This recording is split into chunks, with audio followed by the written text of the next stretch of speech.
Hello प्यारे बच्चों, आज हम टॉपिक लेकर के आए हैं आपका फिजिक्स का दो समांतर अचालक प्लेटों के कारण उत्पन्न वैद्युत क्षेत्र की तीव्रता। दो समांतर आवेशित प्लेटों, और ये दोनों प्लेटें कैसी हैं? अचालक प्लेटें हैं। अचालक प्लेटों के कारण उत्पन्न वैद्युत क्षेत्र की तीव्रता। तो कब? फर्स्ट केस, जब दोनों प्लेटें विपरीत आवेशित वाली हो, यानी कि इस पर पॉजिटिव चार्ज हो और इस पर नेगेटिव चार्ज हो। और इसमें भी केस है हमारा, इसमें भी क्या केस है? कंडीशन फर्स्ट है, कंडीशन फर्स्ट है हमारी क्या? जब बिंदु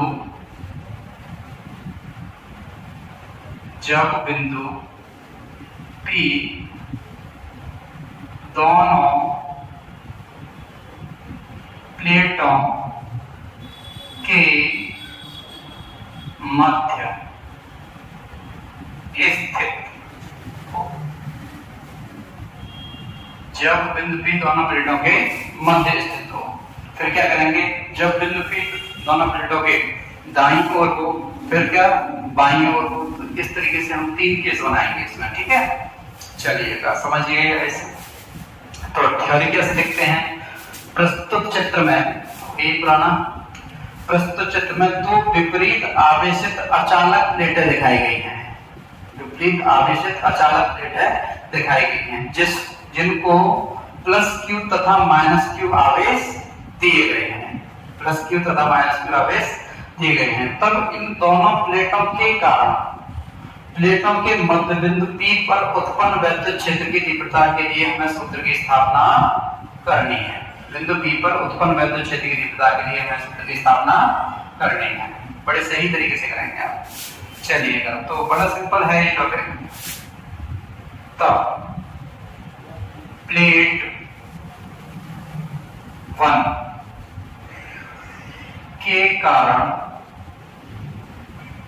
बिंदु P पर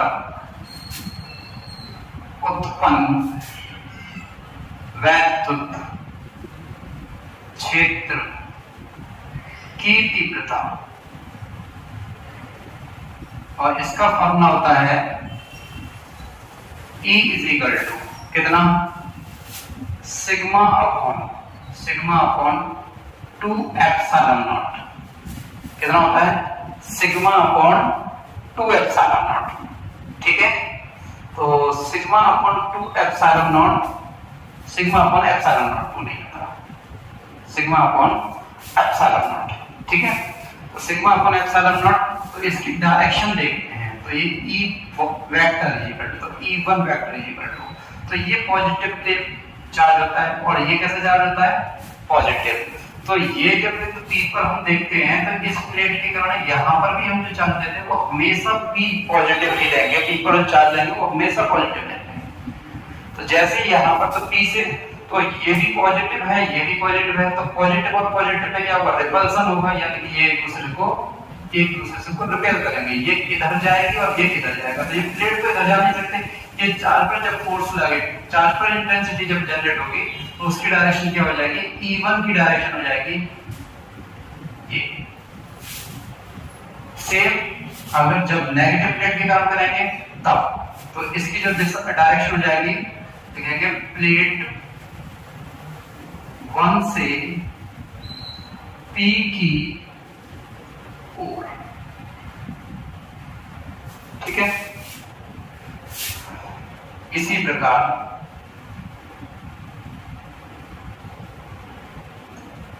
प्लेट 2 के कारण बिंदु P पर उत्पन्न वैद्युत क्षेत्र की तीव्रता E2 is equal to sigma upon कितना? Epsilon naught, sigma upon epsilon naught. तो ये वैल्यू कितनी हो जाती है? यहां पर फिर से प्लेट बिंदु P से कितना? प्लेट 2 की ओर। क्यों? क्योंकि इस पर कैसा चार्ज है? पॉजिटिव, इस पर कैसा है? नेगेटिव। तो वैद्युत क्षेत्र की तीव्रता की डायरेक्शन होती है हमेशा पॉजिटिव चार्ज से नेगेटिव चार्ज की ओर। तो E2 की जो डायरेक्शन हो जाएगी वो किधर हो जाएगी सर? E2 की डायरेक्शन इधर। तो इन दोनों के बीच में जो थीटा बनेगा वो कितना बनेगा सर? 0 डिग्री। तो जब ये E1 और E2 के बीच में जब थीटा बिंदु P पर 0 बन गया, कितना बन गया? 0 बन गया। तो अब इस बिंदु P पर जब 0 बन गया तो इसकी कैलकुलेशन आप कैसे करेंगे? तो दो वेक्टर क्वांटिटी और वेक्टर क्वांटिटी का परिणामी कैसे निकाला जाता है, उसका क्या तरीका होता है? तो आप जानते हैं दो सदिशों के बीच में परिणामी निकाला जाता है, तो वो कैसे देखिएगा। तब बिंदु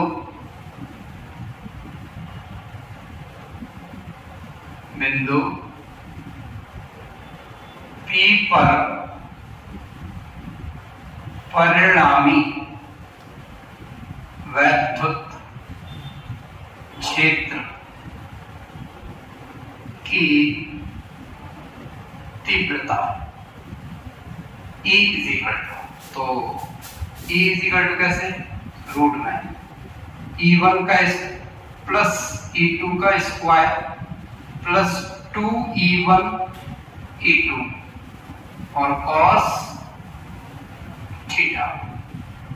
अब यहां पर ये तो फर्क ना हो गया, जब हम यहाँ स्क्वायर करते हैं तो वेक्टर नहीं लिखते, लेकिन यहां हम वेक्टर जरूर लिखते हैं। ठीक है, स्क्वायर हो जाएगा तो स्क्वायर होने पर वेक्टर हट जाएगा, या फिर आप अगर वेक्टर के साथ में लिखना चाहते हैं तो आप ऐसे लिखेंगे, वेक्टर के साथ में लिखना चाहते हैं तो आप इस प्रकार से लिखेंगे। तो जैसे वेक्टर को स्क्वायर करेंगे तो वेक्टर हट जाएगा, यानी कि E1 का स्क्वायर प्लस E2 का स्क्वायर प्लस 2E1 E2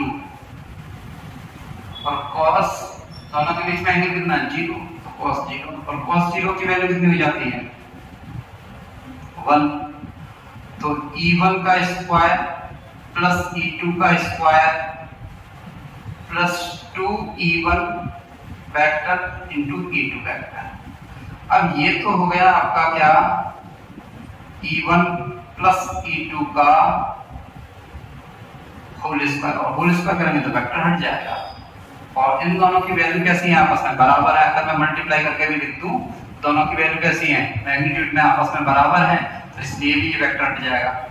तो हम लिखेंगे इसे E1 प्लस E2, और E1 प्लस E2 की वैल्यू ये और ये यहाँ पर पुट कर सकते हैं, तो कितना हो जाएगा? Sigma upon 2 sigma upon epsilon not plus sigma upon epsilon naught. तो यहाँ पर वैल्यू थी आपकी 2, तो ये भी 2 सिग्मा, ये भी 2 सिग्मा, तो ये कितना हो जाएगा? सिग्मा अपॉन 2 एप्सिलॉन नॉट, तो 2 सिग्मा अपॉन 2 एप्सिलॉन नॉट, 2 से 2 कैंसिल, तो E इक्वल टू बन गया आपका सिग्मा अपॉन एप्सिलॉन नॉट।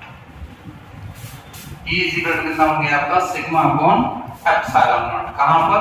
इन दोनों के बीच में। तो यहां पर कितनी वैद्युत क्षेत्र की तीव्रता जनरेट हुई? E equal to sigma upon epsilon naught. तो ये मैं थोड़ा सा मिस्टेक कर गया था, पहले तो ये लिखा था,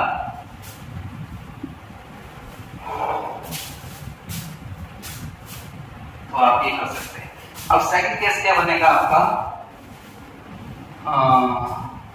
जब बिंदु P फर्स्ट, जब बिंदु P दोनों प्लेटों के मध्य स्थित हो। सेकंड केस में बन जाएगा जब बिंदु P दोनों प्लेटों के मध्य नहीं, दाईं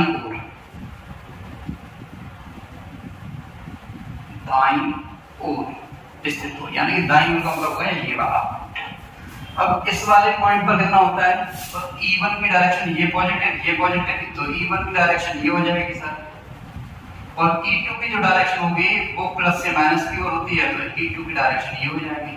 तो यहाँ थीटा इक्वल टू कितना बन जाएगा? 180 बन जाएगा। और जैसे ही 180 बनेगा तो प्लेट 1 के कारण बिंदु P पर उत्पन्न वैद्युत क्षेत्र की तीव्रता कितनी हो जाएगी? सिग्मा अपॉन 2 एप्सिलॉन नॉट, और हम कह देंगे प्लेट 1 से P की ओर। इसी प्रकार प्लेट 2 के कारण E2 equal to sigma upon 2 epsilon naught, कितना?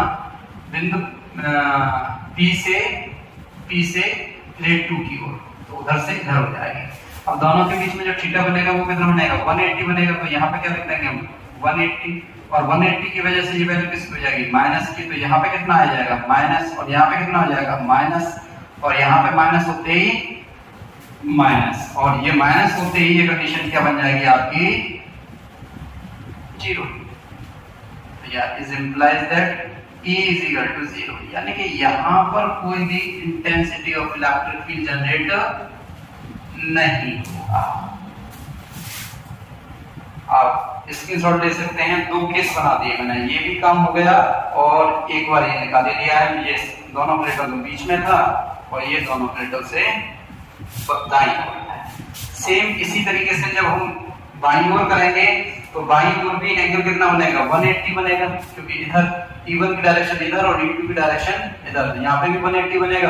180 की वजह से फिर से यही कंडीशन फिर से। तो मेरा कहने का मतलब ये है कि टॉपिक बड़े आसान है, लेकिन अगर हम सही तरीके से अगर पढ़ लें तो हमारा काम बड़ा आसान तरीके से, सिंपल तरीके से हो सकता है। तो हमें ज्यादा मेहनत करने की जरूरत नहीं है। मैंने बोलता हूँ आपसे ओनली 30% फिजिक्स पढ़ेंगे बस, और 100% मार्क्स पाएंगे इसमें, ठीक है। अब थोड़ा सा चेंजिंग और करूंगा मैं इसमें। अब ये दोनों प्लेटें कैसी थी, विपरीत आवेशित थी। अब इसमें क्या करना है हमें, देखिएगा सिंपल तरीका कि इसको भी पॉजिटिव और इसको भी पॉजिटिव कर दें। तो जब दोनों को ही पॉजिटिव कर देंगे, दोनों को ही पॉजिटिव कर देंगे तो क्या हो जाएगा सर, तो इस तरीके के क्वेश्चन भी बनते हैं आपके लिए। तो जब दोनों ही प्लेटें पॉजिटिव हो जाएंगी तो क्या होगा सर, ये वाली E1 की डायरेक्शन तो सेम रहेगी, लेकिन सर E2 की जो डायरेक्शन है इसके अंदर जब कैलकुलेशन करेंगे तो E2 की डायरेक्शन ये बन जाएगी सर। तो theta is equal to sir 180 हो जाएगा। कितना हो जाएगा, थीटा इज इक्वल टू 180 हो जाएगा। यानी कि 180 वाला जो केस है वो पूरा का पूरा ये यहां तक इस जगह तक सेम आएगा सर अंदर।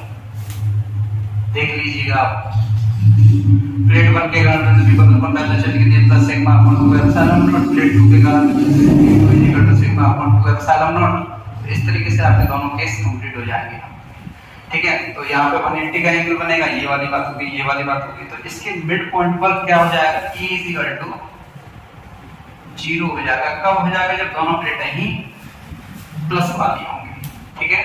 अब कैलकुलेशन कर लेते हैं सर इस पॉइंट पर। तो अब इस पॉइंट पर कैलकुलेशन करेंगे तो अब E1 की डायरेक्शन कहाँ है, ये, और E2 की डायरेक्शन भी सर कैसे है, तो यहां पर थीटा कितना बन जाएगा सर 0 डिग्री।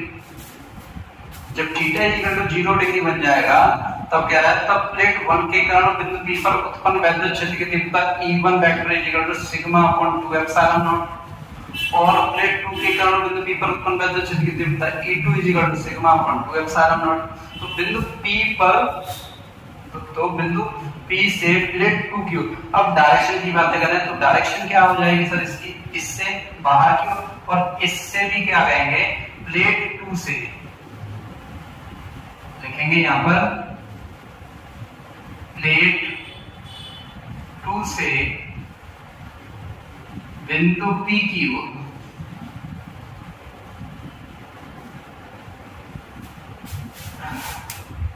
है ना, प्लेट 2 से बिंदु P की ओर। तो प्लेट 2 से बिंदु P की ओर, यानी कि दोनों हिट कंडीशन में कहां है, वहां पर। तो अब यहां पर थीटा इक्वल टू कितना लगाएंगे हम, रिजल्टेंट निकालने के लिए 0 डिग्री। जैसे 0 डिग्री तो ये किसका हो जाएगा, प्लस का, ये किसका हो जाएगा, प्लस का, ये किसका हो जाएगा, प्लस का, ये किसका हो जाएगा, प्लस का। तो सर ये वाली वैल्यू हटा दीजिए, हटा दीजिए। ये कब है, जब दोनों प्लेटों, जब बिंदु P दोनों प्लेटों के दाईं ओर स्थित हो, उस केस में काम करना है ना। अब क्या करना है, हाँ, तो अभी अपना नेक्स्ट ये वाली बातें थी कि जब बिंदु P दोनों प्लेटों के दाईं ओर स्थित हो, तो यानी कि हमने इस वाले बिंदु पर कैलकुलेशन कर दी थी, और ये वाली वैल्यू थी आपकी sigma upon 2 epsilon naught, sigma upon 2 epsilon not, ये वाली बात है। तो अब यही प्रोसेस अगर हम ये दाईं ओर करना चाहें, बाईं ओर करना चाहें, तो बाईं ओर के लिए भी दाईं की जगह पर क्या चलना है, बाईं करना है, बाईं ओर। जैसे ही बाईं ओर कर देंगे तो इस ओर भी same process, same condition, same सारी चीजें हैं। क्लियर है, अब मैंने आपको कल बताना था कि अगर ये वाली प्लेटें कैसी हो, ऋण आवेश, क्या हो जाए, माइनस वाली प्लेट हो जाए, दोनों ही प्लेटें माइनस की, दोनों ही प्लेटें माइनस की। तो अब ये E1 और E2 की जो डायरेक्शन है वो क्या हो जाएगी सर, इनसाइड इनसाइड, और सेम वैल्यू आएगी। इससे भी E1 की डायरेक्शन से इधर हो जाएगी सर, इधर हो जाएगी, और E2 की डायरेक्शन किधर हो जाएगी सर, इधर हो जाएगी। तो ये वाला काम भी, तो इनसाइड कितना होगा, 0 होगा, और आउटसाइड कितना होगा, सिग्मा अपॉन एप्सिलॉन नॉट। तो ये भी बहुत सिंपल टॉपिक है आपको समझने के लिए। तो इसमें ऐसा सब कुछ अच्छे से हुआ है तरीके से, और इसमें यहाँ पर कितना होता है इतना। तो ये वाले केस आप कर सकते हैं, सिंपल तरीके होते हैं। तो मेरे कहने का मतलब है कि हम लोग आपको जो अगला टॉपिक है आपका, ये जो टॉपिक दे रखे हैं, इन टॉपिकों को कब एक बार, 2 बार, 3 बार आप कर लीजिए, और सिंपल तरीके से होता है पूरा का पूरा काम, लेकिन समझ में आना बेहद जरूरी होता है। तरीके से अगर आप पढ़ेंगे तो तरीके से समझ में भी आएगा। ठीक है, चलिए अब बाकी करते हैं और कोशिश करते हैं आपको कुछ और बेहतर देने की।